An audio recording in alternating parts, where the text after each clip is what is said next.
back to the United State of Football for the latest Manchester United news. It's been quite an uneventful day, despite being the last day of the opening part of the transfer window. Manchester United is still looking to get players out before they can sign any more players. Let's look at the most important outgoings that Manchester United need to get done before they can proceed with the other incomings. So the first player is Antony. So as we all know, Antony was on loan. He went on loan this past January for about 6 months, and he did really well there. And as a result, he wants to stay there. Real Betis wants to keep him there, and Man United would like to get this transfer done, but unfortunately the transfer fee is where the problem lies. So this is what Real Betis proposed, that they want another loan with a 35 million pound option to buy. They want another loan because that avoids another purchase or possible purchase, but also gets the player for 1 more year. And they are trying to sell that, hey, why don't you send him for another loan? See, a loan of 6 months already improved his value. Now you send him off again for another year. It's possible that you might get much more.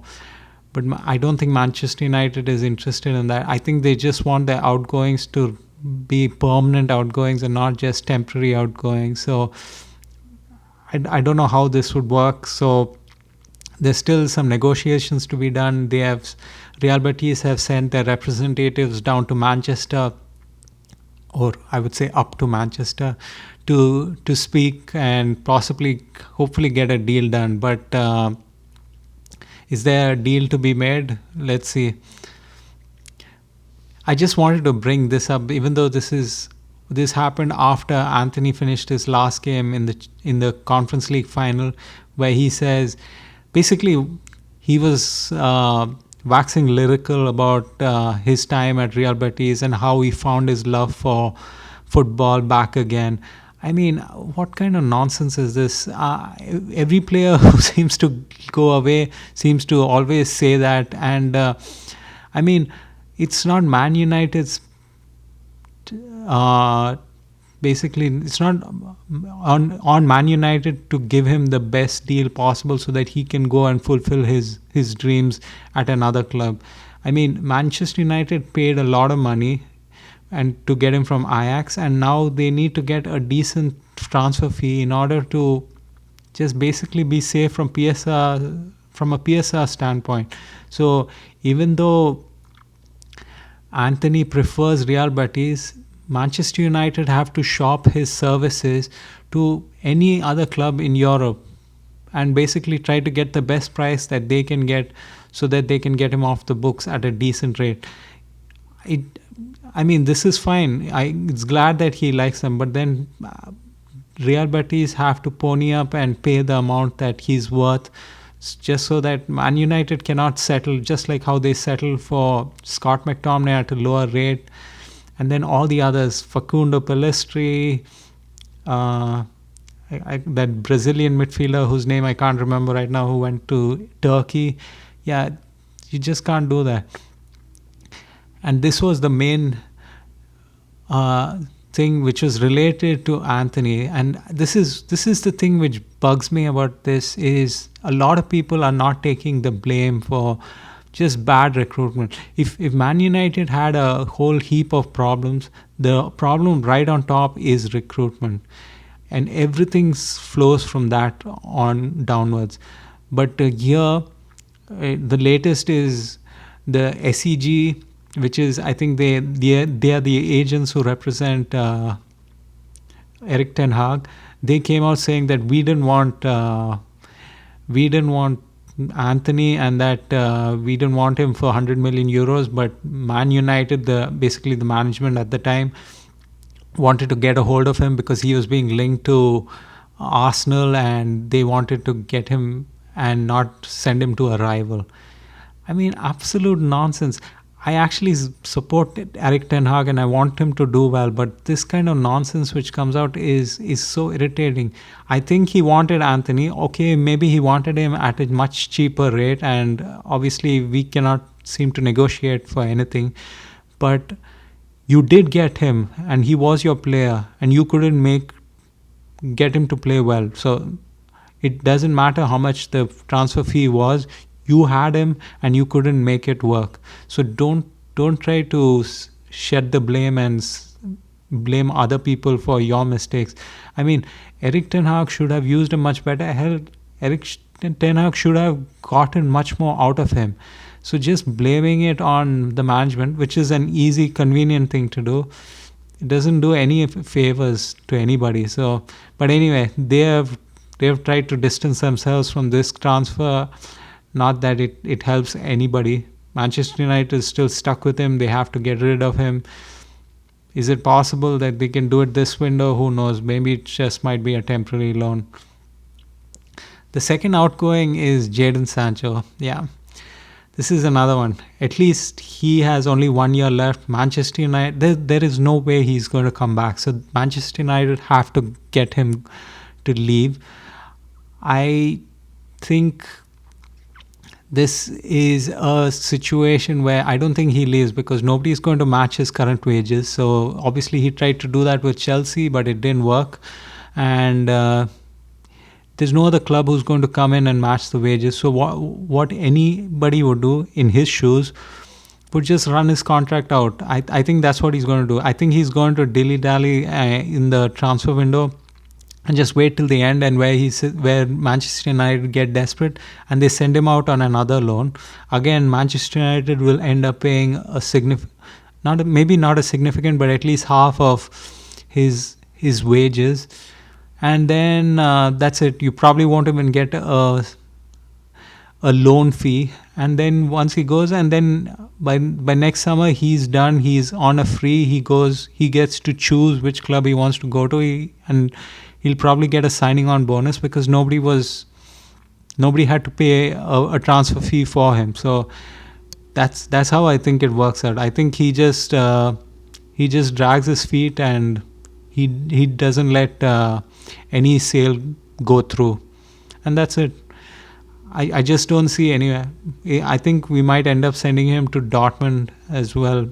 So it is annoying, but there's nothing you can do about it. And this is why recruitment is such a big thing. And I hope that they have figured it out. At least they've done their due diligence, because I have worries. I have worries about Matthias Cunha. Matthias Cunha is coming in, great talent. There's no question about his talent, but he was also suspended for many games for Wolves, and we also know that he doesn't track back, which was a concern with Marcus Rashford. And so if you combine those two, yes, he might score goals, but even Marcus Rashford was scoring goals. But I hope he's a good influence in the dressing room, because otherwise this is another situation which is just like the last one, and that's what we don't need. But hopefully Ruben can work his magic and get them to, and hopefully he's not a troublemaker in the dressing room. But let's see, there's nothing we can do. And that deal is already over the line. So I just want recruitment to be fixed, because once you fix recruitment, heck, even if the manager is not able to perform and United decide to get rid of him, then you can always go and get another manager to come in and work and get his system in more easily. Once you have troublemakers in the dressing room, that's when everything falls apart. That's when you try to sell them, you're not able to sell them, and that's where the problems arise. But yeah, this one, yeah, they're expected to push for Jadon Sancho, but I don't think it's going to happen. They'll probably wait till the end. So this is what Ben Jacobs had to say on the United stand. So Man United's stance is that due to wanting to raise funds, they will only allow sales of Jadon Sancho, Marcus Rashford, Antony, and Alejandro Garnacho. They expected to, at least for now, stay resolute in their valuations of said players. Yeah, stay resolute, but how long are you going to stay resolute? Because you have incomings which are relying on these outgoings. So you need these outgoings to be done, and none of these players are in any hurry to leave. They're getting paid well, and there's no reason for them to leave. Maybe Alejandro Garnacho, because he's not getting paid that well, he would like to his transfer to get through. So hopefully Man United can get that done, and then use that money to get your other signings in. But the other three, I just don't see it. I just don't see it. Hopefully I'm wrong, and that we settle this in early in June, but I mean late June, but I don't think so. And I felt this was very important, that there's good communication between Ruben and at least now the director of football, Jason Wilcox, that Ruben Amorim made it clear to Jason Wilcox and Christopher Vivell that the team lacks pace and athleticism out wide. Should they make a move for a wide player, they will likely be very physically down. This is what I want. I want my manager to be in constant contact with the obviously director of football and Christopher Vivell. I think he's mostly involved in getting in young talent from across Europe. That's what I want. I want one where both of them speak to each other. The manager lets the recruitment folks know what he wants in a player, but I don't want a manager to be solely responsible for getting a player, because managers are busy trying to help the football team get better and don't have time to scout players from across the continent. So I'm glad that they're working together, but hell, in the end, I wish like the Brian Mbuemo, the Matthias Cunha, the Victor Gyökeres are all decisions made by the director of football, because he will most probably outlast any manager that comes in, unless we hit the jackpot for a manager. So I'm glad that they're working together. Let's see how this works out, because we need a lot of signings to save us, and the way it's looking, if the outgoings don't go out in time, this is going to be a long summer.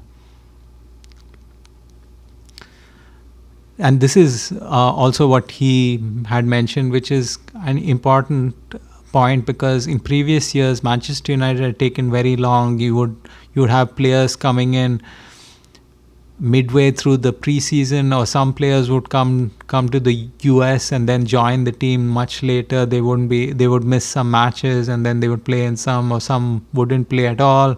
Some would come out on Old Trafford during the final preseason game, and it was a utter mess. At least now they want to get ahead of it and get all their players, but this is their first summer. Let's see if they can get it done. So this is what he had to say, Ben Jacobs.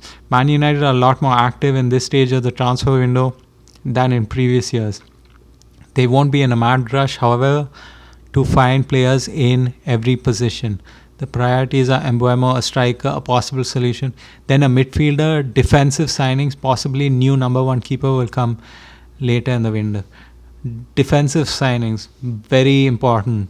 We have a lot of defenders on this team, but a lot of these defenders have been getting injured, and some have had long-term injuries, and some can't seem to stay fit. They keep coming in and going out. So, we already lost Johnny Evans and Victor Lindelof. That was declared yesterday. So we need some defenders to also come in, apart from obviously the striker and a midfielder. I think they will go striker next, obviously, for obvious reasons, and then they would go for a midfielder, because you're losing Eriksen.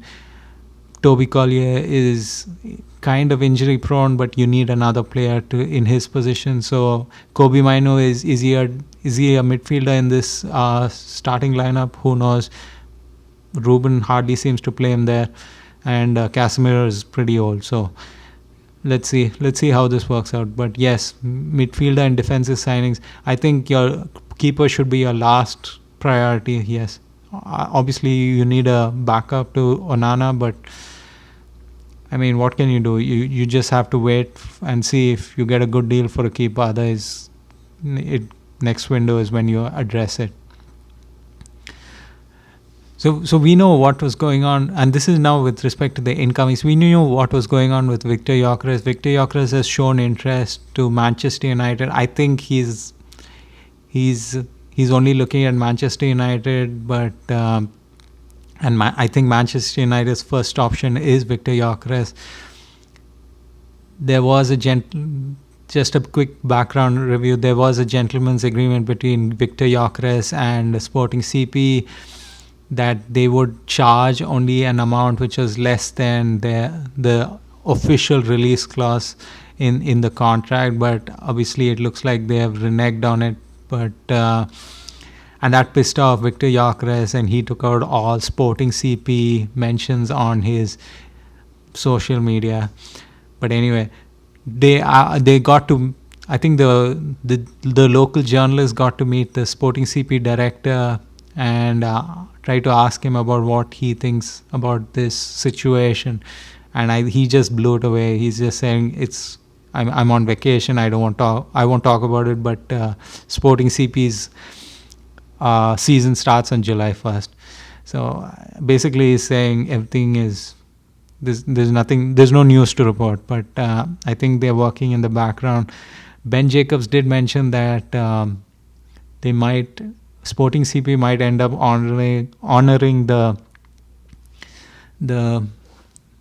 gentleman's agreement, but who knows? But I hope this gets done. I just need the 3 starters in for the 3 in the front line in for preseason, just to get them going, so that once the season starts, they are in full flow. Then get the midfielder can come in later, even though I would like him to get some game time. I don't think he'll probably start unless you're going to go get a really good midfielder. But defenders and keepers, if they miss preseason, I'm okay with that. And this was an interesting name. So Manchester United was, obviously they got a left wing back in the January transfer window in Patrick Dorgu. But they were also looking for a right wing back, and they had Giovanni Quenda, also from Sporting CP, as a possible option. Obviously, that deal fell through. He's going to Chelsea. But Ben Jacobs does mention this option of Pervez Estupinan from Brighton. I mean, he's a good option. Manchester United would like him, but there's no way you can do a deal with Brighton. Brighton's going to charge an arm and a leg for him.